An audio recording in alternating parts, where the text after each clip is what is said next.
त्यांच्या डोक्यात काय चमकलं आणि त्यांनी काय इथं बेताल वक्तव्य केली. बारला त्या दिवशी बाबू सांगितलं होतं, तुम्ही तुमची लेवल सोडली तर मी माझा तांडव सुरू करेल. धनंजय सावंतचं आव्हान तुम्हाला वाटलं, तुमच्या चिल्ल्या पिल्ल्यांना वाटलं, म्हणून तुम्ही वाड्या वाजता फिरायला लागला. ही गोरे राख्या 100%. माझा बाप आज बी शेती करतो. परांड्यामध्ये भाड्याच्या घरात राहिलो.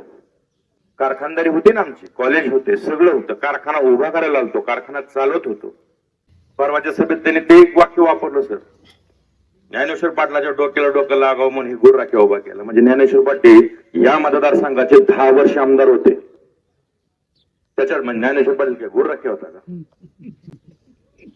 अहो, ते हयात नाही त्याच्याबद्दल तुम्हाला आज सुचायला लागलं. हयातीत असताना त्याची वाट तुम्ही लावली.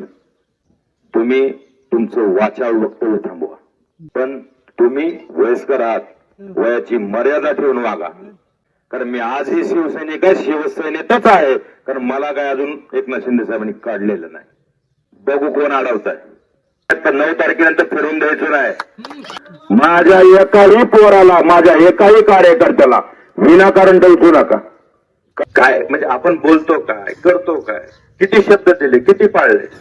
नाहीतर पोपटनाना सोडला तर गावातली 4 नावं सांगावी. मोकळ्या गप्पाट्या हाणायच्या नाही आमदार साहेबांना. जिल्हा परिषद पंचायत समिती सर्वसाधारण निवडणुकीच्या आज शिरसाव या ठिकाणी कॉर्नर सभेसाठी उपस्थित आमच्या सगळ्यांचे मार्गदर्शक आदरणीय गौतमजी लटके सर, ताई पुढे बालाजी, माझ्यासोबत माझे सहकारी म्हणून पंचायत समिती गणातून, शिरसाव गणातून आमच्या भगिनी मोनिकाताई पाटील आणि जवळा गणातून बालाजीराव कातोरे, हे दोघेही माझ्यासोबत. ताई आमच्या कमळ चिन्हावरती आहेत आणि माझ्यासोबत माझे सहकारी जेवळा जिल्हा परिषद पंचायत समिती गणातून जवळा बालाजी कातोरे हे सिलेंडर या चिन्हावरती इलेक्शनसाठी उभा आहे. खऱ्या अर्थानं आज ही लढाई सुरू केली. जयदेव बाप्पांनी सांगितलं, काय केलं, सरांनी सांगितलं. सगळ्या वक्त्यांनी ज्यांनी त्यांनी आपापलं मनोगत व्यक्त केलं आणि हे मनोगत व्यक्त करत असताना आपल्या सगळ्यांना प्रत्येकाच्या मनातली त्याचा भाव कळला असेल. कारण आपण ज्या पद्धतीनं वक्तव्य करतो, ज्या पद्धतीने आपण बोलतो, मला वाटतं माझंच कुटुंब, माझ्याच कुटुंबातली लोक त्या पद्धतीने बोलायला लागले. बघा, घरोघरी मातीच्या चुली आहे. माझ्या कुटुंबातलं निस्तरायला कुटुंबवाल्यालाही माहिती आहे, तुम्हालाही माहिती आहे, मलाही माहिती आहे. ते निस्तरायला मी खंबीर आहे. त्याच्यासाठी मी कुणाकडे दाद फिर्याद करायला आलेलो नाही. त्यांच्या डोक्यात काय चमकलं आणि त्यांनी काय इथं बेताल वक्तव्य केली, जरी ते माझे काका असले, राजकीय दिशा आमची वेगळी, हे स्पष्टपणे मी आज जाहीर करतो. आजपर्यंत त्यांनी मार्गदर्शन केलं, त्यांनी सांगून ठेवलं होतं की बाबा आपलं वय, आपण लहान आहोत, आपण शिकतोय, वडील झाल्यावरती बोलायचं नाही. कारण मी माझ्या भाषणात ज्या दिवशी आपण एल्गार पुकारला त्या दिवशी बाबू सांगितलं होतं, तुम्ही तुमची लेवल सोडली तर मी माझा तांडव सुरू करेल. मला वाटतं आज त्या लक्ष्मीच्या कृपेनं तो तांडव करण्याची वेळ या ठिकाणी आलेली आहे. कारण 2012 पासून 2 वेळा तुम्ही या मतदारसंघाचे आमदार झाला. प्रचारापुरतं यायचं, प्रचारापुरतं प्रचार करायचा. निमा प्रचार तर कारखान्यावरतीच, निमा प्रचार मला वाटतं आपण या सर्कलच्या सभा मोठ्या मोठ्या गावात, त्या गावातली लोक गोळा करून केला. सर बरोबर ना? आज धनंजय सावंतचं आव्हान तुम्हाला वाटलं, तुमच्या चिल्ल्या पिल्ल्यांना वाटलं, म्हणून तुम्ही वाड्या वाजता फिरायला लागला. पण धनंजय सावंत पण शेतकऱ्याचा पोरगा आहे. हार मानव तो धनंजय सावंत घातला, संघ घेऊन उभा राहिला, ते शेतकऱ्याची लेकरच घेऊन उभा राहिला. कारण ज्या पद्धतीने तुम्ही बोललात, ही गोरे राख्या 100%. माझा बाप आज बी शेती करतो, 30 एकराचा मळा सांभाळतो. त्याला माहिती आहे त्याच्या पोराला काय आवडतं. रानातनं भाजी आणतो, म्हशीचं दूध काढून आणतो. कारण हे शेतकऱ्याची अवलाद आहे. तुम्ही बोलता, मग तुम्ही भाषणामध्ये सांगायचे मी गुळ्या म्हणून काम केलं, मी पिवळ्या केलं, मी हे केलं. माझा आजा तर कलेक्टर नव्हता. ज्या पद्धतीने तुम्ही बोला, घरचं आहे घरच्या घरी. आज मी मी मी मी मी सगळं मी, कारखाना मी, कॉलेज मी, मी. हे आमची लढाई आम्ही लढणार, आमच्या लोकांसाठी लढणार. कारण मी नाही, आम्ही आमचे, तुम्ही माझे.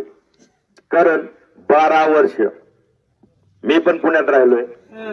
लेकरं बाळ घेऊन कारखाना उभा करण्यासाठी मला वाटतं 2007-8 सर परांड्यामध्ये भाड्याच्या घरात राहिलो.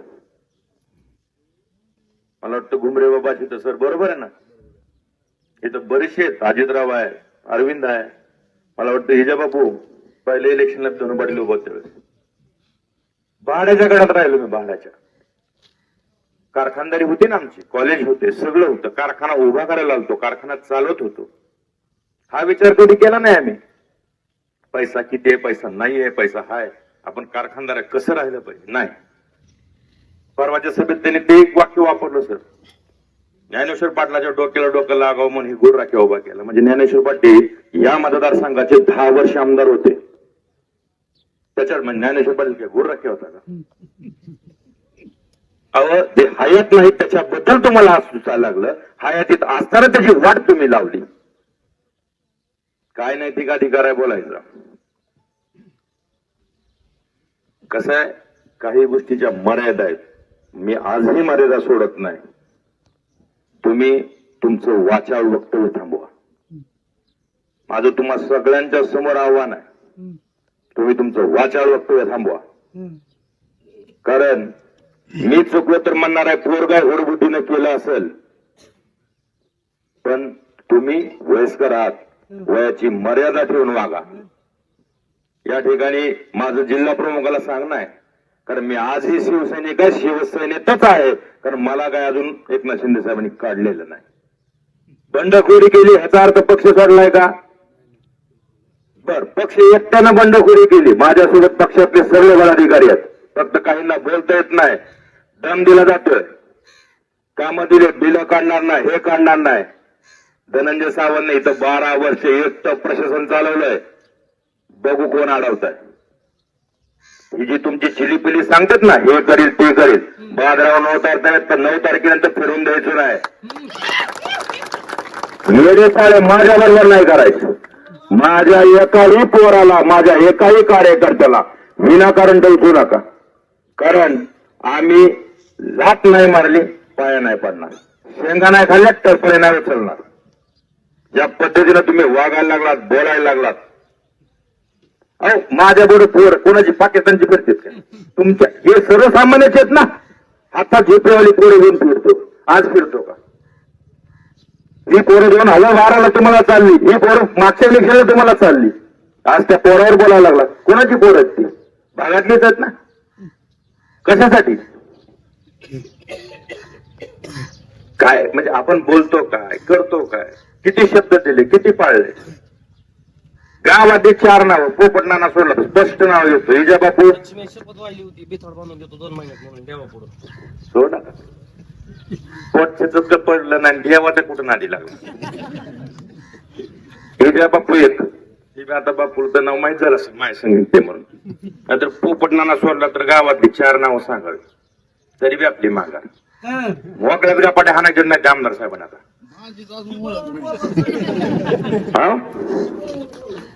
कशासाठी उगाच बोलायचं, कशासाठी करायचं?